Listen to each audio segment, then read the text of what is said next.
Chers téléspectateurs, bon après-midi, bienvenue une fois encore sur votre émission Univers Soir. Cette fois-là, ça serait l'entretien.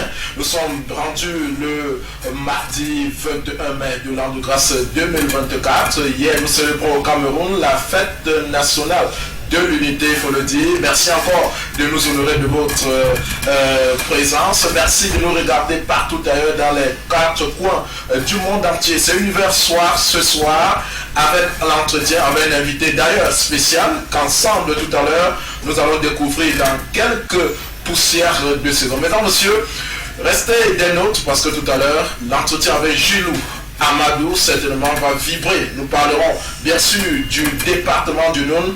Pourquoi le sous-développement? Nous allons entrer dans les tenants et les aboutissants. C'est bien sûr le statut de cette émission. Mesdames, messieurs, après cette ponctuation musicale, nous prenons l'invité spécial.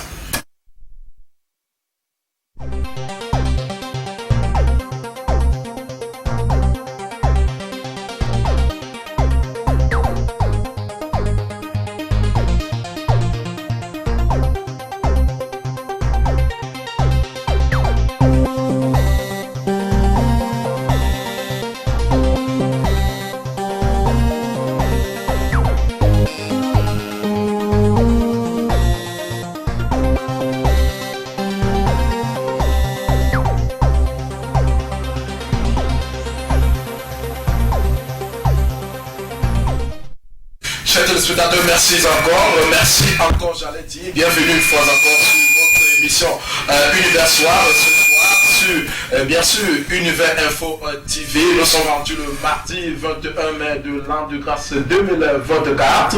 Hier, nous célébrons bien sûr la fête nationale de l'unité. Cette fois-là, nous parlerons bien sûr du département du Noun. Pourquoi le sous-développement? Bien sûr, nous avons eu l'amabilité, la chance, l'honneur même, le privilège de recevoir Gilou Amadou. Il est de l'élite du Noun, bien sûr, patriarche, quelqu'un qui a fait beaucoup pour le Noun. Nous allons entrer dans les ténèbres et les aboutissants tout à l'heure. Mais avant, mesdames et messieurs, chers téléspectateurs, restez des nôtres parce que ce soir, ça va carburer. Après cette courte ponctuation, nous respirons pour accueillir notre invité spécial.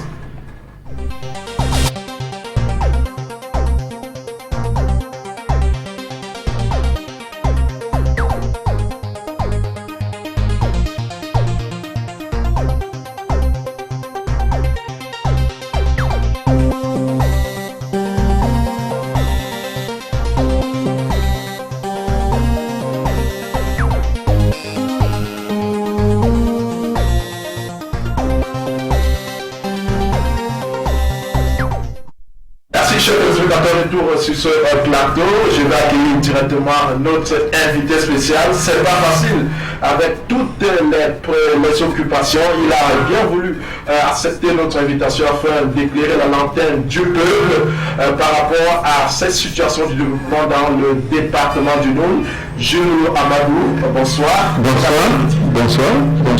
Comment allez-vous? Ça va très bien. Et de m'avoir invité chez vous pour un entretien. J'ai envie de dire bonne fête de l'unité. Oui, bonne fête de l'unité. Si vous voulez bien, je pourrais peut-être parler un peu de cette fête. Allez-y. Parce que beaucoup a été dit sur la conférence de Fumban en 1961. Alors, je voudrais attirer l'attention de la jeunesse sur ce qui s'est passé à Fumban en 1961 et pourquoi nous fêtons le 20 mai, n'est-ce pas, chaque année. Vous savez, au lendemain de la Première Guerre mondiale,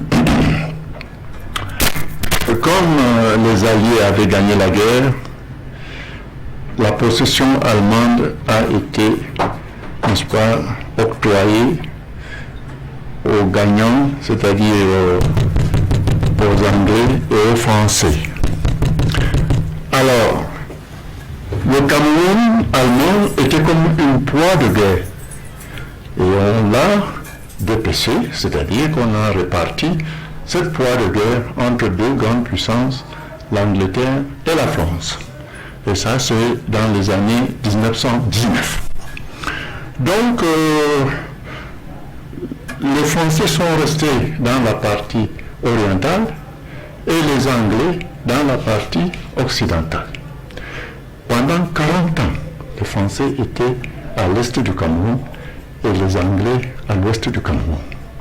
Lorsque le Cameroun est devenu indépendant en 1960 et que la partie anglophone évoluait vers une autonomie interne, il était donc question de voir si il pouvait, surtout la partie anglophone, retrouver la partie francophone. On a procédé, je fais ça très vite, on a procédé au plébiscite du 11 février 1961. C'est ce plébiscite du 11 février 1961 qui a provoqué la conférence de Fumban pour que les deux entités, anglaises et françaises, discutent et voient dans quelle mesure les deux entités pouvaient évoluer ensemble. D'où la conférence de Fumban. Et à Fumban, je dis bien, en juillet 1961, toute l'élite anglophone, les Fonchas, les Effions, les Takbé, les Moukété, les Fonlons, se sont retrouvés à Fumban avec les Charles Assalé, les Amadou Aïjou, les Njoya Aruna, le Sultan Seydou, les Marigoum Bois Marcel, d'autres élites, des hommes d'une importance capitale. On pouvait dire que juillet 1961, Fumban était devenu la capitale du Cameroun. Alors, qu'est-ce qui s'est passé à Fumban? Moi, je pense que ça serait, bien sûr, ça va faire partie de la thématique de cet entretien aujourd'hui, puisque vous parlez déjà de la conférence de Fumban. Le thème pour cet entretien, Jules Amadou, patriarche, vous êtes de l'élite du Noun. Dites-nous, département du Noun, pourquoi le sous-développement? Vous entrez dans l'historique, conférence de Fumban. On se dit que tout a été, le Cameroun a été organisé ou encore réorganisé à Fumban. Oui. Pourquoi Fumban, capitale du département, peine à se développer? Très bien. Pour ma part, je dirais tout simplement que c'est difficile de trouver des solutions pour sortir du sous-développement. Parce que le Noun est composé de beaucoup de peuples. Beaucoup de peuples. Nos ancêtres ont réussi à conquérir un vaste département peuplé de différents peuples. Et vraiment, la jalousie, je suis là depuis presque plus de 30 ans. La jalousie, la lutte pour le leadership, vraiment, c'est exacerbé, c'est difficile. Puis l'ignorance. Je vais vous citer un cas très précis. Si vous voulez bien, je vous dirais que en 2003, j'avais invité des gens. Avant 2003, c'était en 2002, il y avait Longwen. J'avais invité des gens pour venir participer à ce grand festival des Français que j'ai connu quand j'étais étudiant. Ils sont venus fêter avec moi et après, ils m'ont invité en France pour, par exemple, discuter, pourquoi pas, des problèmes de notre pays, et en particulier du Noun. Et il était question qu'on essaye de voir dans quelle mesure une sorte de jumelage peut être organisé entre une ville française et la ville de Fumban. Je vous dis, mes chers amis, quand je suis rentré, je me suis heurté à un mur d'incompréhension. Vous pouvez, je crois que je peux vous montrer, si vous voulez. Allez-y. Parce que souvent les gens parlent dans l'air. Alors, si vous regardez bien ce journal,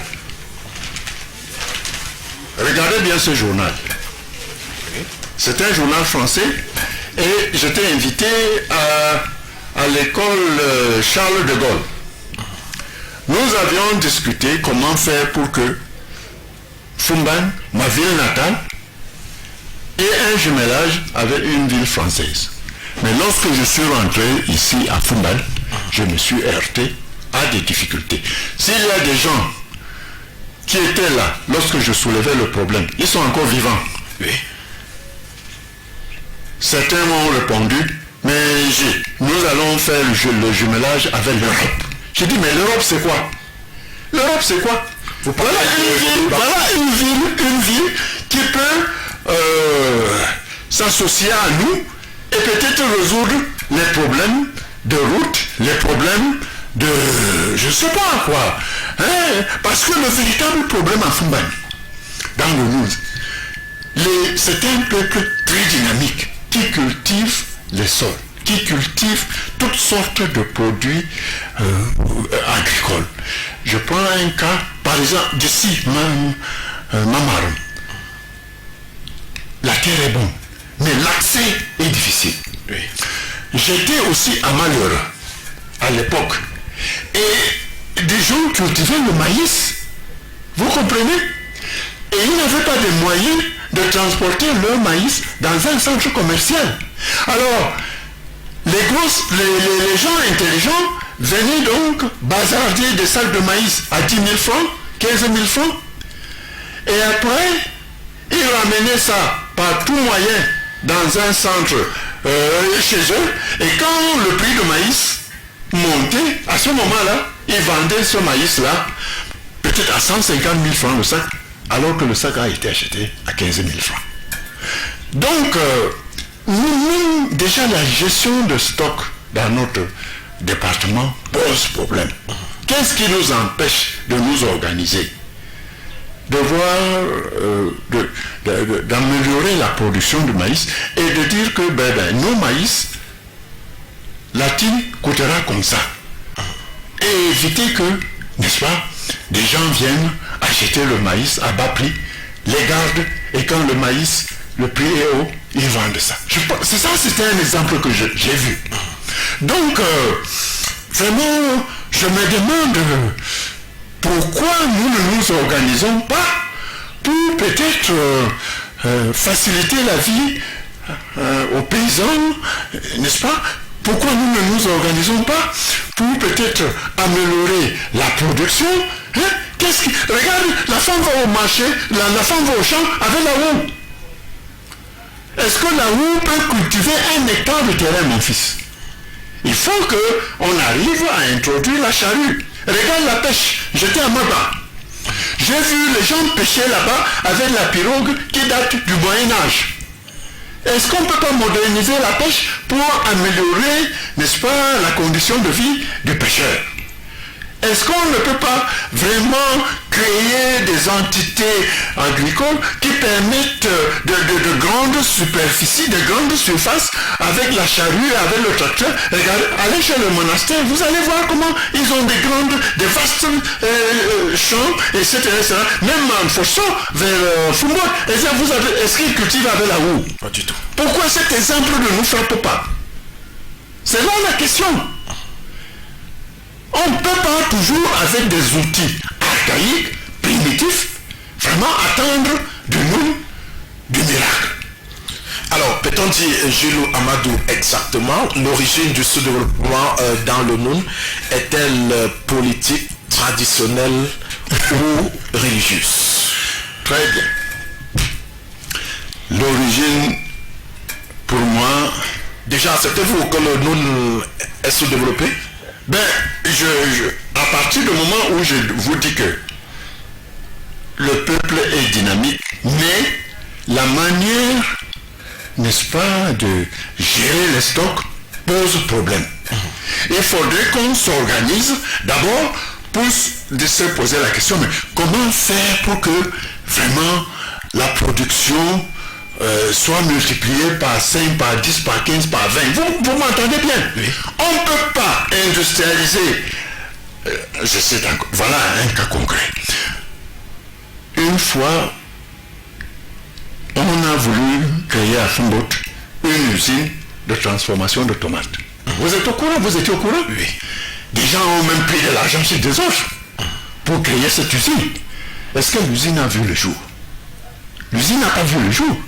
Donc, il faudrait vraiment des hommes et des femmes qui ont un peu de générosité, des leaders d'opinion qui profitent des suffrages des Camerounais, ou des Bamous, qui profitent de leur suffrage pour organiser la production de maïs dans le pays, la production de produits vivriers, etc., etc. Parce que si on n'a pas des leaders, vous me parlez des religieux, Est-ce que le sous-développement dans le Noun est politique, traditionnelle ou religieuse? Non, pour moi, vraiment, elle n'est ni religieuse, ni politique, ni traditionnelle, mais le véritable problème, c'est que nos élites qui peut-être ont de l'éducation, par exemple, parce que ce sont des hommes éduqués, ce sont des hommes éduqués qui devaient organiser le paysanat et sensibiliser le paysanat à créer des coopératives ou des syndicats, etc. Les organiser pour un très bon rendement de nos produits agricoles et pour la gestion de stock aussi. Parce que, regardez, est-ce que vous savez qu'il y a des gens qui vendent leurs produits sur le champ? Les gens, quelqu'un a 4 ou 5 sacs de manioc, et puis on trouve, les gens viennent prendre ça sur la plantation et à des vil prix, à des bas prix. Alors comment il peut avoir une plus-value pour soigner son enfant, envoyer son enfant à l'école, ou même vraiment améliorer son habitat? Dès lors qu'on vient le surprendre dans le champ, on dit mais le maïs là, on peut, les avocats là, on peut les cueillir ici. Non, c'est une question d'éducation. Parce que si je dis qu'il y a sous-développement, c'est parce que l'ignorance dans le nous pose énormément de problèmes. Voilà, parlant de cette ignorance, d'où vient-elle? C'est l'ignorance du peuple, des leaders d'opinion, d'une certaine élite, ou bien? Bon, lorsqu'on voit des enfants aller en mariage à 15, 12 ans, 13 ans, en classe de 6e, j'ai vu des filles qui partaient en mariage. Et vous pensez qu'une fille comme ça qui va en mariage à 15, 13 ans peut créer une famille épanouie?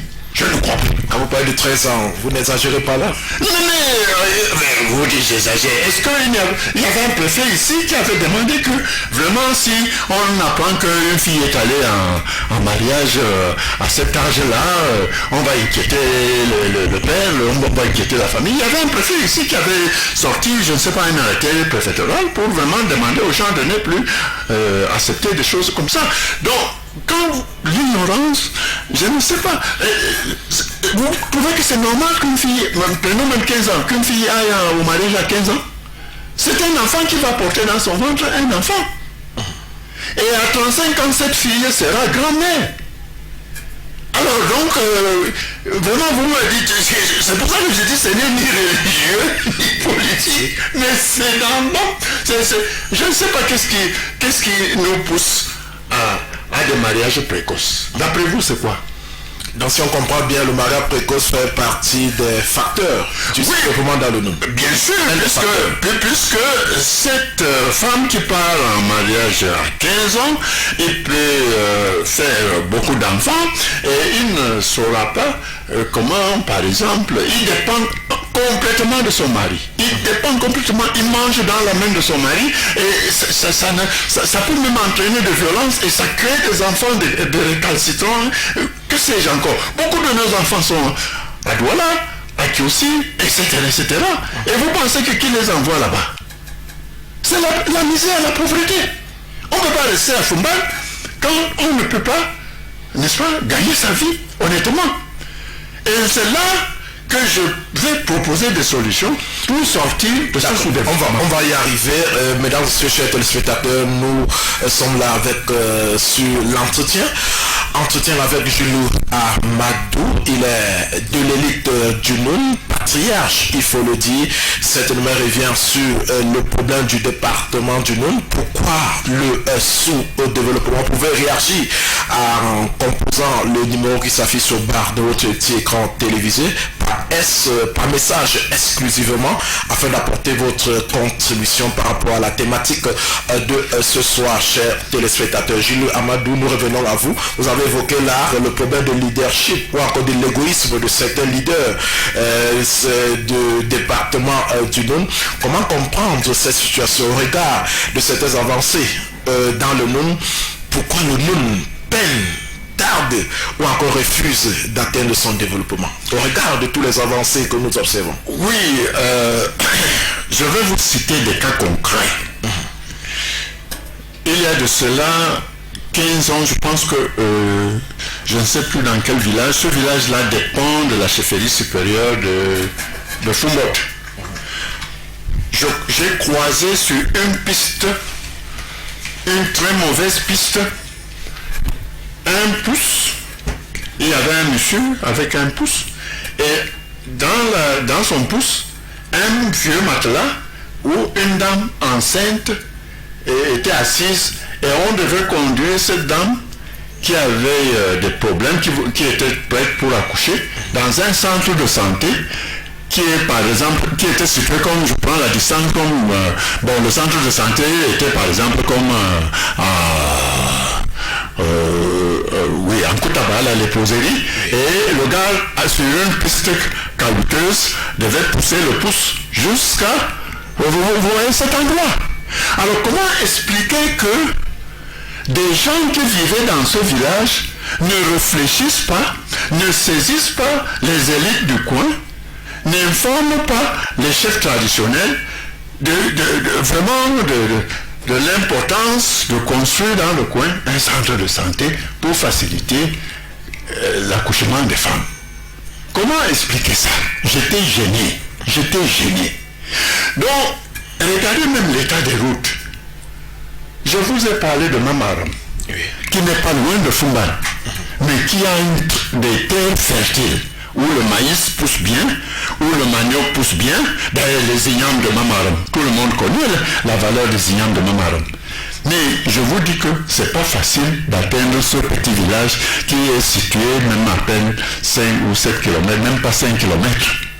Alors, il faudrait qu'aujourd'hui, que vraiment, puisque la région Bamoun ou le département Bamoun est très bien organisé, il y a des chefs de village, des chefs supérieurs sur le plan traditionnel et coiffés par le sultanat. Et puis il y a des sous-préfectures avec des sous-préfets et puis coiffés par un préfet du département, n'est-ce pas? Il y a encore des églises, des trucs. Bon, regardez sur le plan religieux, même notre islam qui est très dynamique là, il y a partout des mosquées. Mais pourquoi on ne pense pas aussi à quelques disparitions? Ça veut dire qu'il y a des moyens, mon fils, il y a des moyens. Pourquoi on ne pense pas à créer par exemple des jardins d'enfants ou des puits d'eau ou faire des routes carrossables à Banganté? J'étais à Banganté et je vous dis que j'étais frappé que les pistes qui mènent dans des plantations sont bien entretenues, si bien que si tu cultives tes pastèques, le pick-up va venir jusqu'à la plantation et tu charges seulement le pick-up pour aller dans un gros centre de marché. Or ici, c'est difficile. C'est pour ça que nous sommes pauvres et on parle de sous-développement. Parce que si les pistes ne sont pas aménagées, on ne peut pas amener dans un gros centre commercial nos produits. Il faudrait donc que dans chaque village, il y ait la possibilité, n'est-ce pas? Vous allez me dire, mais on va faire ces routes comment? Soroubat est ici, pour vous dire, quand je parle de l'ignorance, Soroubat est ici, une grande, comment dirais-je, une organisation capable, qui a beaucoup de moyens, qui a beaucoup de tracteurs, etc. Si nous savions collaborer avec les élites administratives ou, je ne sais pas, ou traditionnelles, mais est-ce que ces compagnies-là ne pouvaient pas entretenir nos routes? Et on demande par exemple aux villageois, écoutez, cotisez, ce tracteur a besoin de gasoil. Si par exemple on a 500 000, on va peut-être faire en sorte que ce tracteur vienne peut-être nous arranger les routes. Ça, c'est un problème de lieu. Les gens ne voient même pas ça et ils vont partir avec leurs engins et nous allons rester dans notre pauvreté. Alors si on compare bien le sous-développement d'Aranoun, c'est un problème de collaboration. Collaboration et aussi de l'ignorance. Parce que la collaboration, c'est quoi? Si nos élites, qu'elles soient traditionnelles ou municipales ou quoi, c'est ici, pouvaient par exemple, quand le ministre des Travaux arrive par exemple à Bafoussam, prenons le cas du ministre des Travaux, et on s'organise ici dans le Nord pour aller l'accueillir auprès du gouverneur et l'inviter même à venir voir comment est l'état des routes dans notre vie. Vous pensez pas que vraiment, rien que les simples entretiens, ne parlons pas de bitumage, les simples entretiens. Mais je vous dis que quand nous étions jeunes, les routes n'étaient pas comme aujourd'hui. S'il y a un vieillard, si je manque un vieillard réagit, les routes étaient entretenues même pour aller en Bangkok ou en Koptamo, tout ça. Les routes étaient très bien entretenues. Mais pour descendre à Massangam là, je ne sais pas si c'est un problème. Mon fils. Non, c'est question de collaboration, comme vous l'avez bien souligné, qu'on arrive surtout dans l'intérêt du départ. C'est-à-dire que si chaque Bamou ne voit pas son égoïsme, il se dit comment faire pour que la route de Fumbot, Koptamo, par exemple, soit bien aménagée. Vous voyez des gens qui sortent des palais sortent du sol comme des champignons. Mais l'accès à ces palais-là, ça pose problème. C'est pour ça que je vous parle de l'ignorance et de manque de collaboration. Et puis surtout la jalousie, mon fils. La jalousie. Quelqu'un ne veut pas qu'il arrange la route et quelqu'un d'autre vient passer dessus. Vous comprenez? Donc si on comprend bien le problème du sous-développement d'Aranoun, ce sont les non-noirs eux-mêmes. Pour moi, vraiment, chaque village devait contribuer au bien-être de sa population sans attendre de l'État quoi que ce soit. C'est possible si on essaye de recenser les problèmes. Et puis, nous avons aussi des représentants à Yaoundé. Vous pensez que si vraiment les gens s'organisent et aller demander la générosité de nos élites qui sont à Yaoundé, est-ce qu'on, pour aller à Mamaram, c'est un problème. Est-ce que vraiment vous ne pouvez pas donner un coup de fil à Soroubat pour que Soroubat arrange la route de mission catholique à Mamaram? Mais vraiment, non, je n'arrive pas à comprendre. J'insiste encore sur le fait que la collaboration et l'amour de notre département. Nous avons, par exemple, moi qui vous parle là, j'ai fait un peu le tour du Cameroun. Oui. Mais je vous dis que, est-ce que c'est parce que le peuple Bamou est une juxtaposition des différents peuples qui bloquent la situation, ou c'est parce que il y a bagarre de leadership, ou non. Il faudrait qu'aujourd'hui, vraiment, on se pose la question, quel département on va laisser à nos enfants? Quel département on va laisser à nos enfants? Gilou Amadou, quand vous parlez du manque de collaboration, qui va aller vers qui? Qui va aller vers qui? Il faudrait que qui doit prendre l'initiative. Bon, qui doit prendre l'initiative. Mais les leaders d'opinion, tout à l'heure, tu as parlé de la politique, de la religion, de la tradition, mais ce sont des leaders d'opinion, vous comprenez? Les leaders d'opinion qui profitent même des suffrages de leurs compatriotes. C'est ces leaders-là qui devraient vraiment se poser la question. L'autre jour, je vous cite un exemple. Je disais à un ami écoutez, est-ce qu'on ne peut pas créer des champs communautaires? Les champs communautaires, c'est quoi? C'est qu'on prend tous les terrains vacants. On fait venir des tracteurs là, on déblaye, et puis on distribue aux jeunes. Les jeunes, on dit que ce terrain ne vous appartient pas, mais c'est le terrain de l'État. Vous allez faire du maïs là, vous allez faire le manioc là, vous allez faire ceci, vous allez faire ceci, mais le produit vous appartient. Alors quand je dis à mon ami comme ça, il me dit, ils vont d'abord manger quoi? Ils vont manger quoi? Je dis, mais ils mangeaient quoi avant qu'on crée le champ communautaire? Non, chaque fois qu'on a une idée, il y a quelqu'un qui veut détruire. Maintenant, il y a des histoires à Massangam. Quand on fermait Massangam, qui a levé le petit doigt, c'est-à-dire la Syrie, qui a levé le petit doigt pour dire Massangam. Oui, qui a levé le petit doigt pour dire que nos enfants travaillent là. Nos femmes vivent grâce à ça. Nous envoyons des enfants à l'école grâce au salaire que nous prenons à la Syrie. Nous soignons nos enfants. Nous construisons grâce à la Syrie. Et je vous dis que les Français voulaient bien continuer à couper les arbres. Ils n'avaient pas envie de fermer l'usine. Deuxième exemple, tu as parlé du sous-développement. Très bien mon fils, mais je vais vous dire d'où vient le mal. Koundén, quand j'étais jeune, Koundén exportait la viande dans les régions, c'est-à-dire même hors du Cameroun. Il y avait là-bas vraiment un gros centre d'élevage avec des machines et puis des vastes plantations de maïs. Qui a fermé ça? Et quand on a fermé ça, qui a levé le petit doigt pour dire que mais le centre d'élevage là, que vous fermez là, vraiment les gens vont souffrir. Personne n'a levé le petit doigt. Alors, Jules Amadou, je voudrais vous relancer là. Quand on parle du Noun,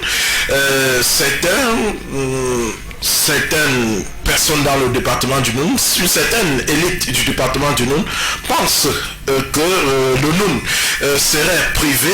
Vous avez évoqué tout à l'heure la série de Massangam. Oui. L'aéroport, où est passé l'aéroport de Koutaba? Où est passé la série de Massangam? Où est passé, il y a autant d'investissements, d'infrastructures qui, aujourd'hui, on ne les retrouve pas.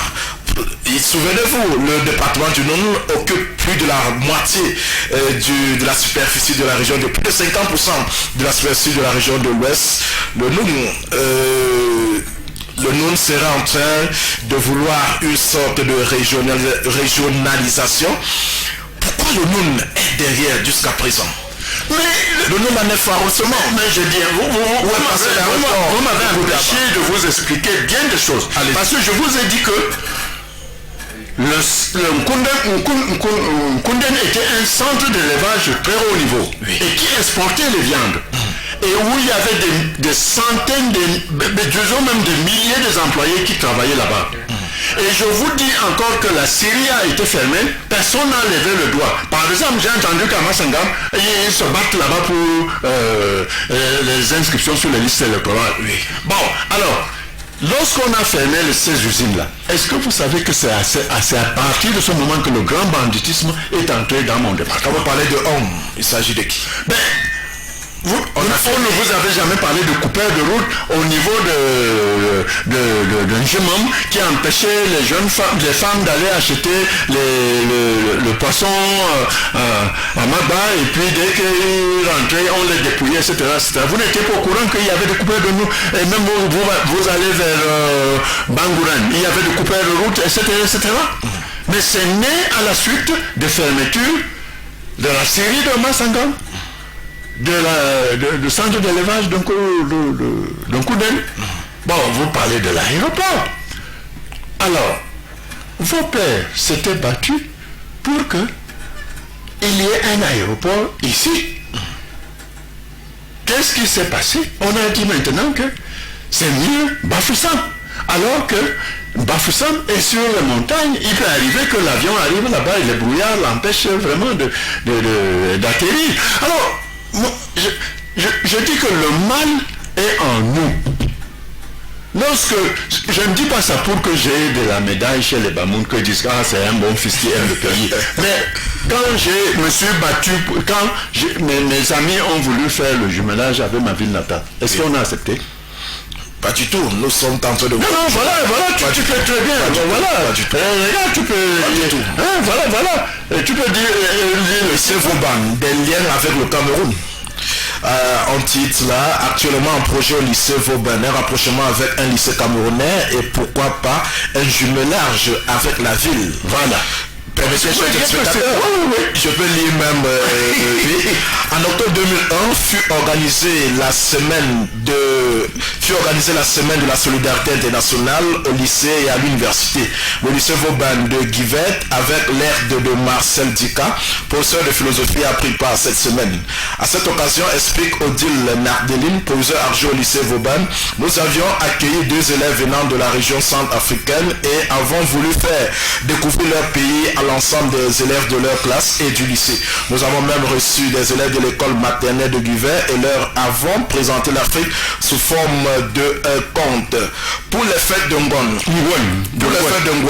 le professeur adjoint explique qu'elle a eu l'opportunité d'être reçue au palais royal du Cameroun par le sultan Bombo Ibrahim Joya Afumban pour les fêtes du Ngouane qui étaient placées cette année sous le signe de la réconciliation des Bamoun.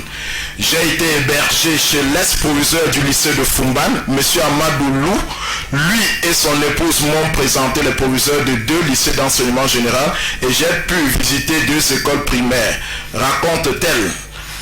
Je pense que c'est là du tout. Vous me parlez du jumelage. Il y a le jumelage là. Je pense que c'est là du tout. Oui. Allez-y, le temps pour nous d'y arriver. Allez-y. Alors donc... parce qu'ils ont dit qu'ils voulaient faire le jumelage, soit avec un lycée de chez moi, soit avec ma ville natale. Oui. Alors, et je vous dis que quand je suis rentré, j'ai essayé de voir des hommes politiques, etc., mais je me suis heurté à un mur d'incompréhension. Alors, s'ils voulaient pour le bienfait de notre département, ils devaient plutôt dire, mais professeur, c'est vraiment une bonne chose là. Ils veulent qu'on doit faire le dossier. Comment hein? Je suis sûr que le 1% du budget de cette région pouvait nous permettre d'améliorer et les pistes et pourquoi pas, n'est-ce pas, la voirie urbaine. Bon, malheureusement, on a bloqué, ça a été bloqué, ça a été refusé.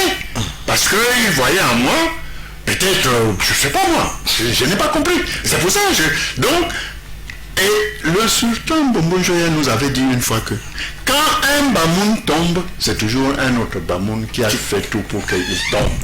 Vous avez compris? Donc le mal est en nous. Ce n'est que nous qui pouvons peut-être vraiment chercher à trouver la solution pour sortir du sous-développement. D'accord, chers téléspectateurs, c'est l'entretien. Nous allons, pourquoi pas, respirer un tout petit peu, le temps même de voir l'interview de Jules Amadou au lendemain, bien sûr le jour de la fête nationale de l'unité, c'était le 20 mai à la place des fêtes de Fumban. Chers téléspectateurs, on regarde.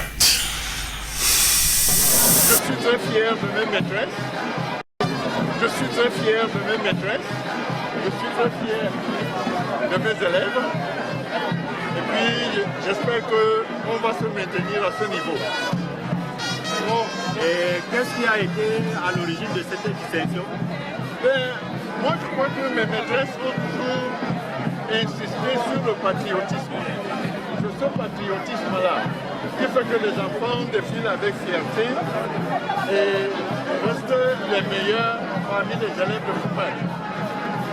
Oui, les enfants ont montré qu'ils avaient des chants patriotiques.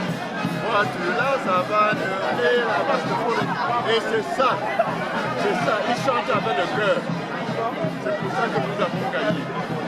Donc, je pense que vraiment, bonne fête à tous les gars. Bonne fête de la CRTV. Monsieur le directeur de la CRTV, qui qui nous fait beaucoup d'honneur pour à chaque occasion la CRTV à Fumban. Merci beaucoup. On souhaiterait qu'un jour, vous venez à l'école voir comment ces enfants-là travaillent aussi. Parce que nous rêvons de faire de ces enfants les meilleurs de la ville de Fumban. Je suis très fier de mes maîtresses, je suis très fier de mes élèves. Et puis j'espère qu'on va se maintenir à ce niveau. Bon, et qu'est-ce qui a été à l'origine de cette distinction? Moi je crois que mes maîtresses ont toujours insisté sur le patriotisme. C'est ce patriotisme-là qui fait que les enfants défilent avec fierté et restent les meilleurs parmi les élèves de Fumban. Oui, les enfants ont montré qu'ils avaient des chants patriotiques. Moi, celui-là, ça va et la basketball. Et c'est ça. Ils chantent avec le cœur. C'est pour ça que nous avons gagné. Donc, je pense que vraiment, bonne fête à tous les gars. Bonne fête de la CRTV. Monsieur le directeur de la CRTV, qui nous fait beaucoup d'honneur pour à chaque occasion la CRTV à Fumban. Merci beaucoup. On souhaiterait qu'un jour, vous venez à l'école voir comment ces enfants-là. Merci, retour sur ce plateau. Gilou Amadou, il fait des merveilles, il a un brillant parcours. On doit pas, peut-être on aura l'occasion un jour de revenir sur votre brillant parcours. Vous êtes de l'élite du Noun, vous êtes fondateur de d'une école qui fait des merveilles dans la ville de Fumban. Gilou, peut-être un petit commentaire après cette distinction. Vous voyez, vous faites beaucoup. Chaque année, chaque 20 mai, vous recevez des prix des mains du préfet du département du Nord. Oui. Un petit commentaire et on revient sur ça. Je pense que tout est derrière l'amour des enfants. Parce que quand vous aimez les enfants, vous cherchez à ce que ces enfants soient vraiment des enfants épanouis. C'est une forme de participation. Voilà. Parce que je me rappelle une élite qui était camarade de l'école primaire avec moi. Quand cette élite a visité mon école, elle a dit, mais tu as fait un peu comme notre école primaire. Va-t'en bien. Tu comprends? Oui. Les enfants sont assis deux par banc. Et je pense que si vraiment on sait que l'école peut préparer l'enfant au bonheur, quand on a cette conviction que l'école peut préparer l'enfant au bonheur, je crois qu'on prend des dispositions sur le plan humain, sur le plan matériel, pour que l'enfant, en sortant de l'école primaire, il est capable de lire, écrire, compter, s'exprimer aussi bien à l'oral qu'à l'écrit. Et c'est ce que je fais. C'est d'ailleurs pour ça que la France, pour me supporter, m'a envoyé une institutrice, c'est-à-dire Bac plus 5 ans, qui enseignait en France et qu'on l'a envoyée comme coopérante chez moi. Elle a défilé, tout le monde a vu. D'accord, on aura le temps de revenir sur cela. Oui. Gilou Amadou, puisque nous abordons déjà là les 30 dernières minutes de la dite émission, dis-nous en réalité, pensez-vous comme une certaine opinion du Noun, est-ce que véritablement pour que le Noun arrive soit en voie de développement ou encore trouve son développement véritable, est-ce que vous pensez qu'il faudrait une véritable collaboration saine entre la municipalité de Fumban et le royaume? Ah, voilà, question très très très importante. Et je voudrais attirer l'attention de mes compatriotes que la municipalité, puisqu'elle est née, j'étais là, oui. C'est une affaire des années 1957 qu'on a créé, n'est-ce pas, dans le Cameroun, comment dirais-je, oui, on voulait préparer les Camerounais, n'est-ce pas, à l'indépendance. Et il fallait déjà commencer par des assemblées représentatives ou des assemblées législatives, apprendre aux Camerounais vraiment de gérer les affaires locales. C'est pour ça qu'on a institué il y avait des communes mixtes rurales, des communes urbaines, des communes ceci, ça. Alors, et avant ça, qu'est-ce qui existait? Même quand les Allemands sont arrivés, ils ont trouvé le roi. Vous m'entendez bien? Ils ont trouvé le roi qui gérait son pays. Et les Allemands ne voulaient même pas s'immiscer dans la gestion royale. Les Allemands se sont installés là où se trouve le monastère. Il faut que si je manque, certains vieillards peuvent aussi intervenir. Ils se sont installés vers le monastère. Voilà, ils ne voulaient pas gêner le roi. C'est le roi Joya qui a accueilli d'abord les Allemands en les montrant JC. Puis après, quand la guerre a tourné mal pour les Allemands, ceux qui sont arrivés ici, les premiers qui ont chassé les Allemands, c'était les Anglais qui étaient au Nigeria. Ils sont donc venus dans Fumban. Ils sont restés jusqu'à ce qu'on a divisé le pays en deux zones, la zone anglophone et la zone francophone. Alors, pour bien répondre à votre question, je pense que nos deux grands leaders sont morts. Je le dis, paix à leur âme. Vous faites allusion à? Je fais allusion au docteur Adamou Ndamjoya et au sultan Bombou Joya. Nos deux grands leaders sont morts.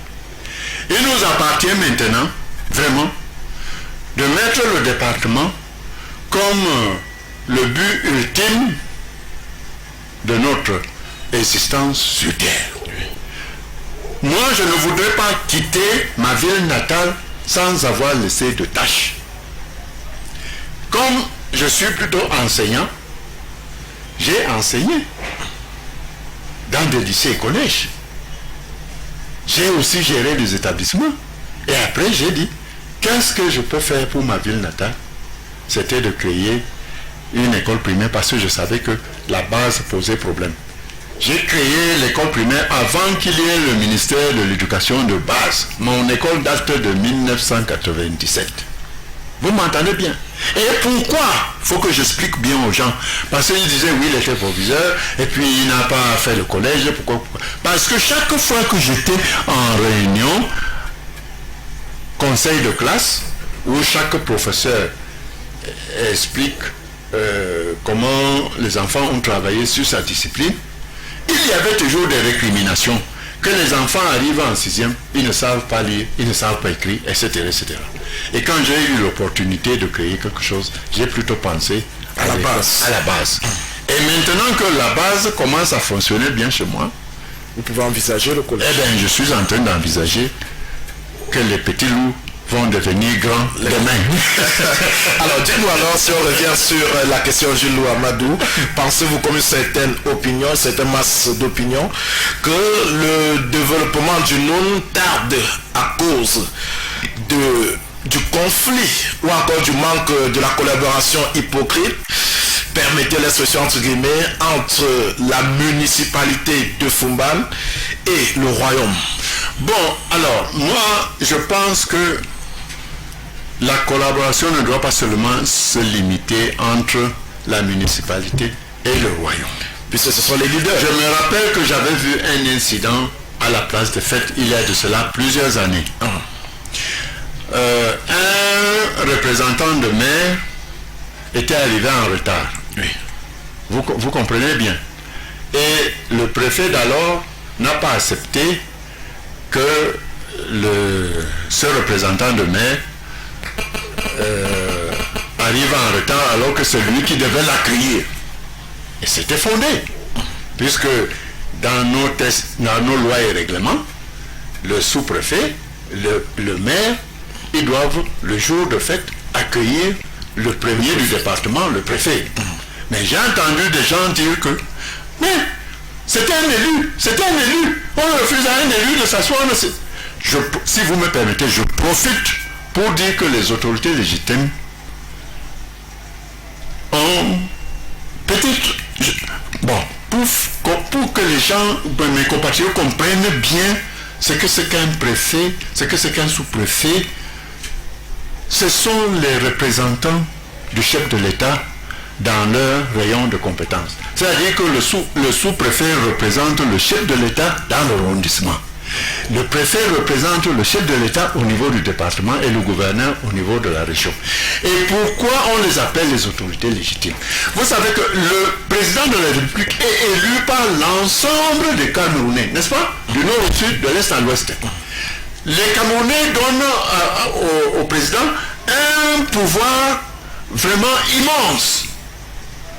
Et c'est cette légitimité immense qu'il profite pour qu'il partage ça avec des hommes avec qui il a confiance. Il nomme le ministre, il nomme les diplomates, il nomme le préfet, il nomme le gouverneur, il nomme... Alors, dans une partie de cette légitimité populaire, acquis au niveau national, c'est ça qui lui permet de nommer un sénateur, c'est ça qui lui permet, puisque la Constitution dit qu'il doit nommer 30 sénateurs, c'est ça, non? Et les 70 sont élus. C'est cette grande légitimité qui lui permet de nommer un gouverneur, de nommer un sous-préfet, de nommer ceci, c'est ça. Alors quand quelqu'un est élu dans une petite circonscription, un conseiller peut être élu par 10 000 personnes. Oui. Il ne peut pas dire que devant le préfet que je suis un élu. Puisque la légitimité du préfet descend directement du chef de l'État.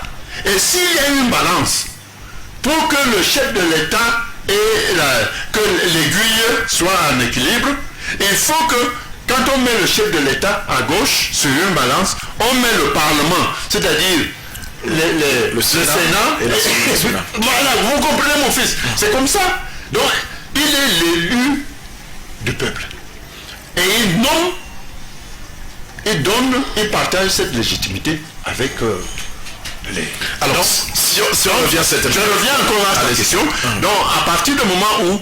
C'est pour ça que j'ai parlé que le sous-développement est fonction de l'ignorance. L'ignorance. Parce que quelqu'un ne pouvait pas arriver après le préfet et vouloir s'asseoir à côté du préfet alors que c'était lui qui était censé attendre le préfet.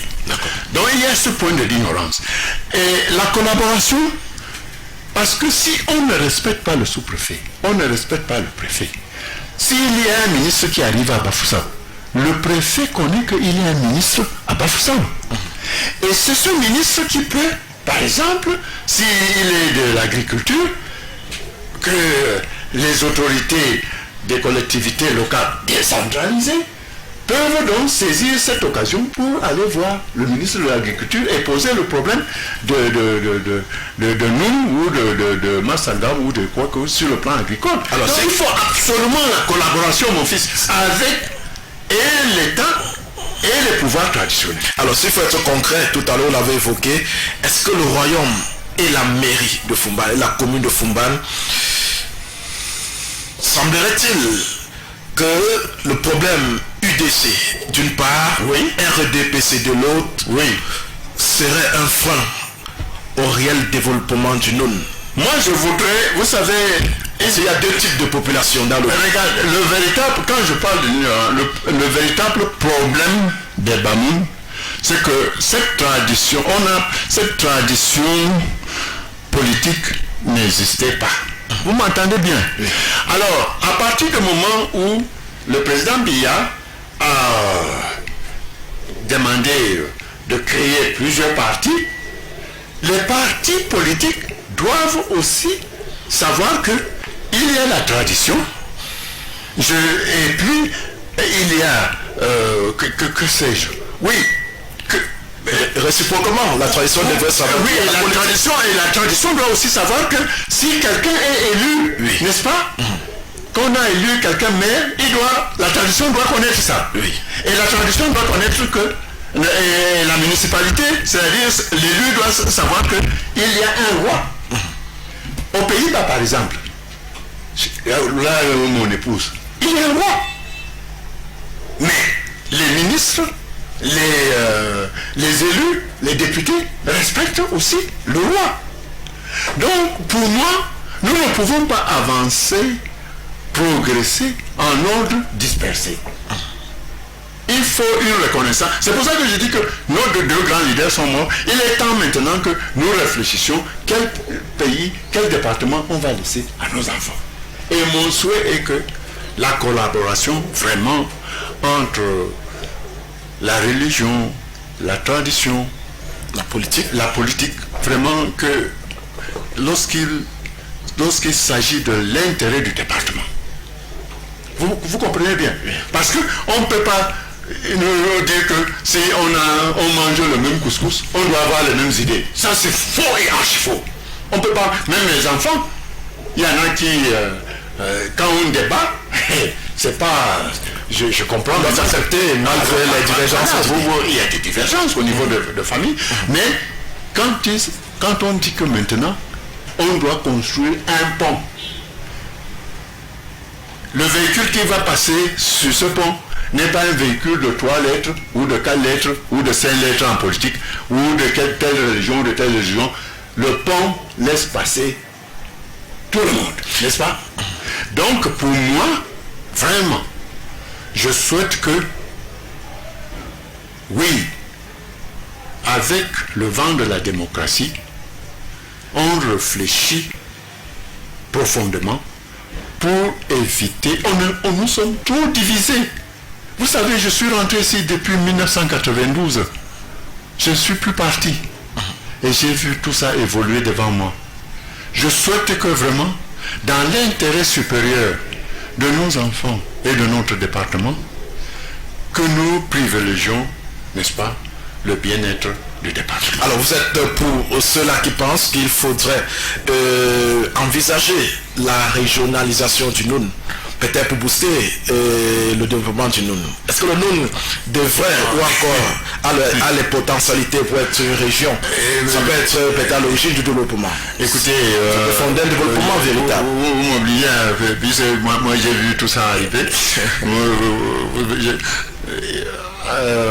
Dans les années avant l'indépendance, on avait la région Bamleke, chef-lieu Champ, et la région Bamoun, chef-lieu Fumban. Donc, moi je ne veux pas revenir sur les raisons qui ont poussé mes pères à laisser la région à Bafoussam. Pensez-vous que si le Noun devait parvenir à devenir région, ça pourrait booster le développement du Noun? Oui, nous qui traversions Bafoussam dans les années 59-60 pour aller chercher le savoir en Konsamba, je vous dis que, d'ailleurs, un exemple, lorsque, en 59, quand je faisais le certificat de fin d'études primaires, ici à Fumban, j'ai dormi avec des enfants venant de Bafoussam. Il n'y avait pas un centre d'examen à Bafoussam. Il y avait Champ et Fumban, les deux seuls centres d'examen.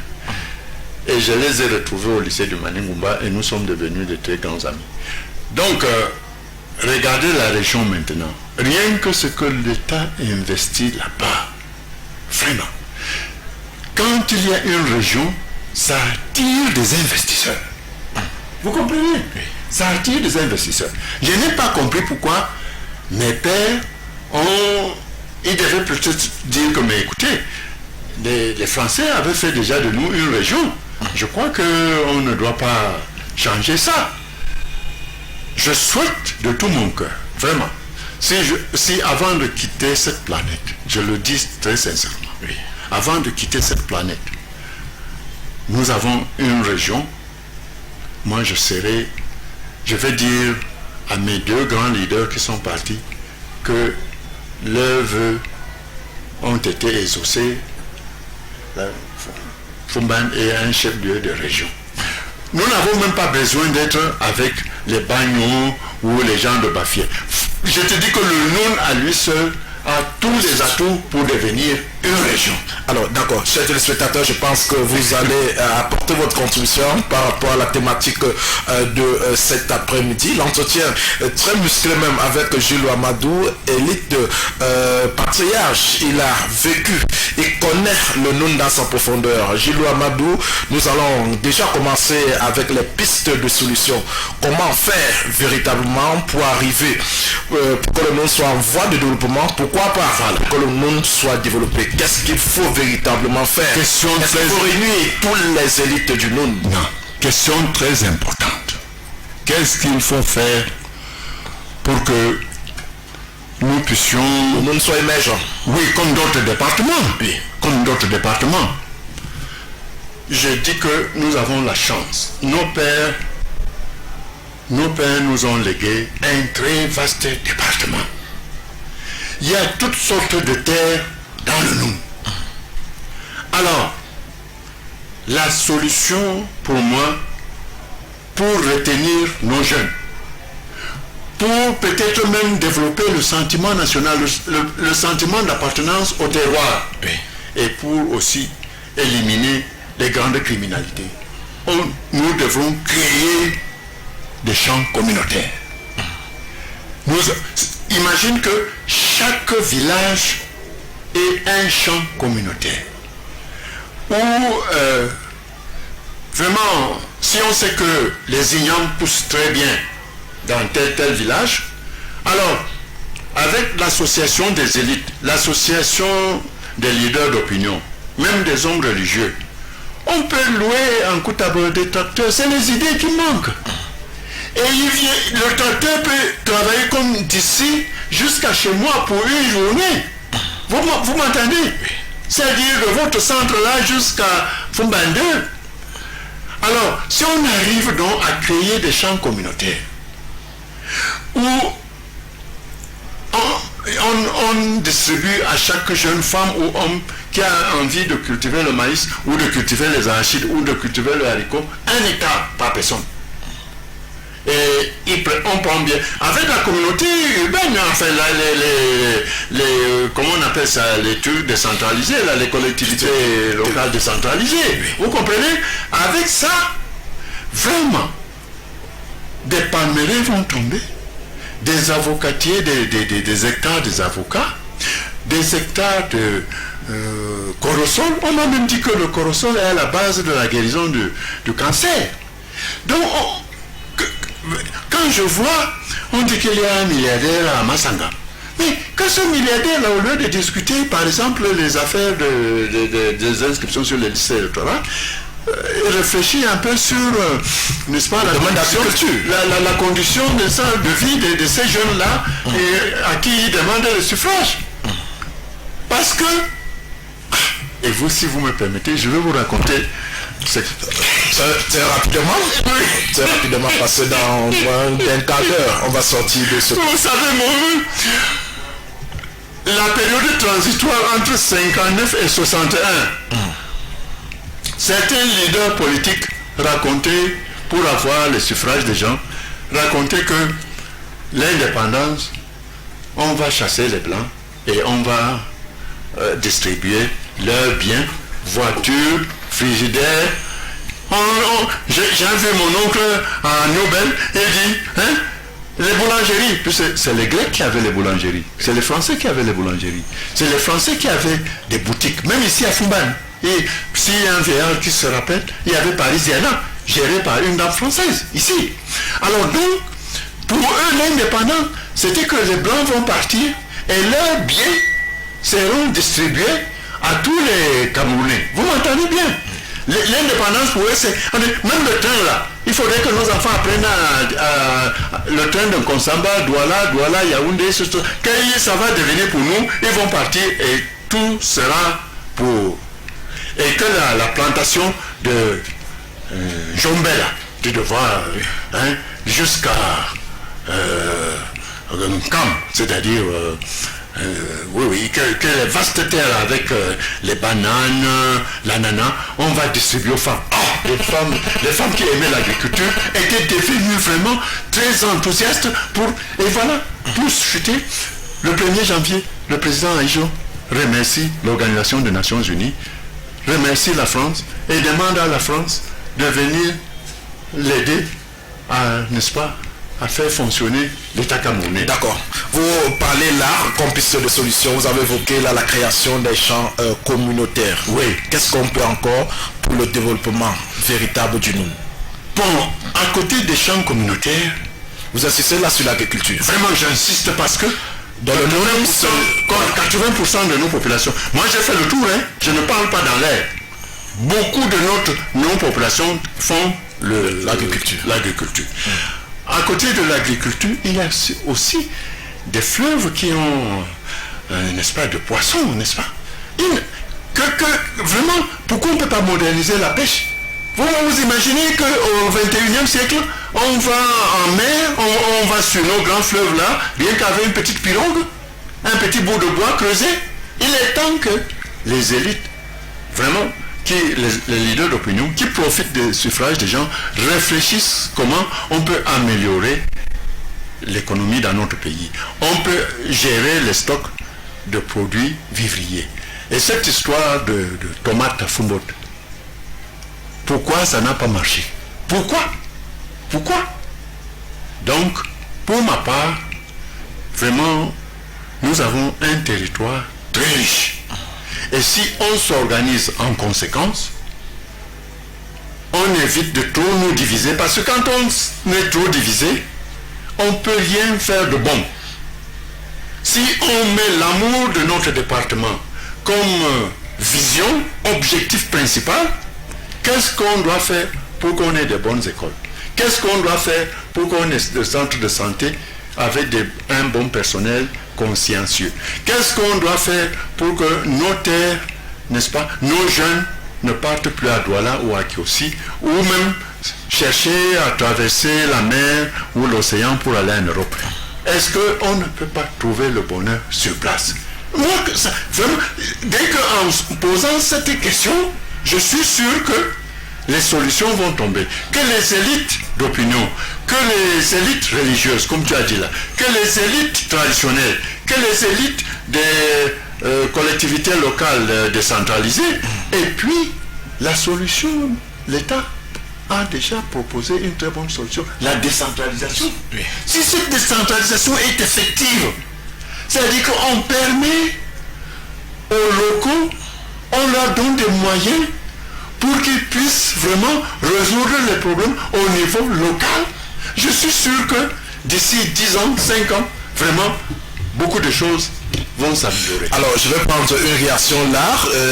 Le téléspectateur dit de taire son nom. C'est une personnalité du monde. Il dit, Jules Amadou, bonsoir sur le plateau. Y a-t-il pas urgence d'un grand dialogue départemental qui va réunir tous les fils et filles du monde? Ah, voilà, vous voyez, les gens suivent. Il dit de taire son nom. Bon. Il n'y a pas urgence d'un grand dialogue départemental qui réunira les fils et filles du monde. Voilà, moi parler de la question du développement du nouveau. Oui, moi, je reste concret. Je reste concret. Parce que ce qui va nous réunir, c'est quand, par exemple, dans un village, on a de l'eau potable. Ce qui va nous réunir, c'est si on est dans un village, il y a de l'électricité. Il y a une route carrossable qui permet aux paysans de transporter le dialogue, oui, mais moi je reste concret. C'est pour ça que j'ai proposé les jardins, enfin les champs communautaires, oui, que les routes soient carrossables pour permettre aux zones où il y a des bonnes terres, n'est-ce pas, qu'on puisse augmenter le rendement de nos produits agricoles. Le dialogue ne sera possible que si il y a de l'eau potable dans un village, s'il y a de l'électricité, de l'énergie dans un village. Parce que quand le concret, c'est le concret. Parce qu'on va parler avec des exemples. Oui. Parce qu'on ne va pas venir avec des gros mots, dire que bon, l'autre a dit comme ça, l'autre a dit comme ça, dit comme ça. Il faut que chaque village essaie avec vraiment, c'est-à-dire l'amour du village, l'amour du terroir, doit chercher des solutions pour retenir les jeunes dans les villages. J'insiste là-dessus, parce que c'est possible. D'autres en ont fait. Il paraît même que déjà à l'ouest, ces champs communautaires ont déjà commencé à voir le jour. J'ai rencontré mon camarade du lycée, qui est président du conseil régional dans le sud. Il a commencé aussi à créer des champs communautaires. Donc je pense qu'il faut que le dialogue viendra, mais après des actions concrètes. Alors qu'est-ce que certaines personnes, Jules Amadou par exemple, vous êtes fondateur d'une école qui à la base, vous avez parlé de l'ignorance comme facteur du sous-développement dans le Noun. Oui. Vous avez mis sur pied une école qui peut-être contribuerait à ce que cette ignorance de plus en plus ne soit plus visible. Alors, est-ce que vous pouvez citer quelques élites ici qui pourraient éventuellement, qui ont une certaine influence pour que le Noun puisse se lever, pour que le Noun soit émergent. Je prends un exemple, je sais déjà, aussi Jules Amadou, fondateur de l'école des petits. Bon, écoutez, moi quand j'ai créé l'école, j'avais un objectif, c'est-à-dire aider les enfants à être capables de poursuivre le secondaire sans échec et de secondaire, parce que le système scolaire chez nous c'est comme une chaîne. Si la base est bien faite, la base prépare au secondaire et le secondaire prépare l'enseignement supérieur. Quand on sait ça, on doit faire tout et tout pour que l'enfant, en quittant l'école primaire, c'est ça que moi j'ai voulu faire et c'est ça que je continue de faire. D'ailleurs, je vais ajouter une bibliothèque où la lecture sera obligatoire pour tous mes élèves de la maternelle ou moins deuxième année. Donc, si j'insiste sur le fait que il y a des élites dans chaque village, n'est-ce pas? Pourquoi on doit combattre l'égoïsme? Parce que le dialogue ne viendra que les gens ne vont écouter au moment où on va organiser le dialogue, pas dans le village. Les gens ne peuvent suivre que s'il y a des exemples concrets. Pourquoi on ne peut pas créer, n'est-ce pas, dans un village, on dit, ben écoutez, nous on ne veut plus que nos jeunes quittent notre département pour aller mourir à Kiossi. Il y a un jeune là, Fontaine, 30 ans, il est mort, laissant une femme avec 4 enfants. Je suis allé voir, quand j'ai versé les larmes, une dame dit, tu pleures? J'ai dit, mais je pensais que c'est ce jeune homme qui devait m'enterrer, mais c'est moi qui viens l'enterrer, c'est choquant. Donc, que on prend le département comme but ultime. Et on s'organise en conséquence. Pendant la campagne électorale, on fait la campagne électorale. Pendant le temps qu'on doit campagne du développement. On doit mettre chaque chose à sa place. Alors Jules Amadou, ça a été un plaisir de vous recevoir sur ce plateau Univers Soir pour l'entretien exclusif. Il faut dire, vous avez pas mal évoqué plusieurs points. Ce n'est que partie remise parce qu'il y a beaucoup de choses que vous aimeriez dire, mais le temps fixé à cette émission nous est imparti. Jules Amadou, merci infiniment de nous avoir honoré de votre présence. Peut-être pour vous taquiner, il se dit que Jules Amadou est un homme à la main très lâche. Je pense que soutenir... Qu'est-ce qu'ils veulent dire par là? Explique-moi. Ils veulent dire, par exemple, que Jules est toujours prêt à aider. Je me souviens une fois, je vous recevais sur ce plateau, sur l'un des plateaux sur Univers TV, je me souviens, en 2019, si j'ai bonne mémoire, où une jeune élève, 18 ans, obtenant le probatoire cette année, son papa dit stop, tu iras en mariage. L'enfant avait besoin d'avoir son baccalauréat. Vous avez dit, quand ce programme est évoqué sur ce plateau, vous avez dit être prêt à soutenir, à payer la scolarité de cet enfant-là. C'est en 2019, je vous recevais sur ce plateau. Oui. Jules Amadou, soutenir la chaîne Univers TV, c'est aussi une forme de développement du Noun. Oui. Vous savez, il faut dire dans le Noun, c'est l'une des chaînes. Je crois à l'éducation. Et je vous ai dit tout à l'heure que l'éducation prépare au bonheur. Oui. Et si nous voulons que le Noun évolue, vraiment émerge, comme vous avez parlé de émergent, alors je pense que nous devons vraiment améliorer la formation, l'éducation de nos enfants, si on veut que plus tard le Noun soit capable, n'est-ce pas, de faire face aux défis de développement, comme vous dites là. Donc, et puis, à propos de jeunes filles, j'ai un faible pour ces jeunes filles-là. Parce que quand une fille est éduquée, elle est capable d'avoir des enfants et de faire des enfants et les encadrer, et ces enfants vont devenir des enfants épanouis. Mais quand elle part en mariage à 15 ans, vraiment, ça crée un problème social, parce que si vous essayez de faire une enquête sur tous ces enfants qui sont à New-Bel, à Kiossi, à Douala, d'autres sont même dans des prisons, vous allez comprendre que les familles où ces enfants sortent sont des familles où l'ignorance a fait son nid. Donc, d'accord, merci vraiment. Merci beaucoup. Merci vraiment, Jules. Et sachez que tant que j'ai encore la santé, je suis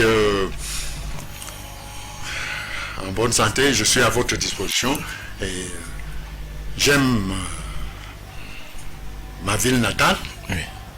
J'aurais souhaité que vraiment les divisions cessent. D'accord. Les divisions, si vous pouvez, avec ce pouvoir, vous avez un gros pouvoir là, comme la télévision. Si nous pouvons vraiment taire nos divisions et aimer notre département et chercher à ce que notre département ressemble à Mbunda ou bien Bangaté.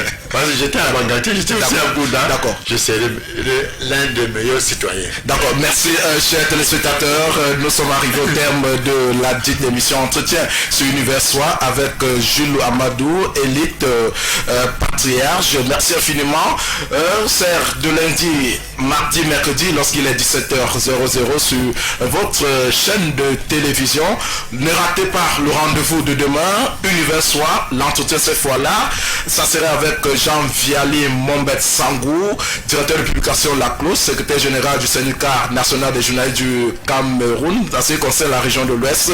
On reviendra sur le thème liberté de la presse au Cameroun, réalité ou fiction. Mesdames et messieurs, chers téléspectateurs, portez-vous bien, à tout de suite et à bientôt. Thank you.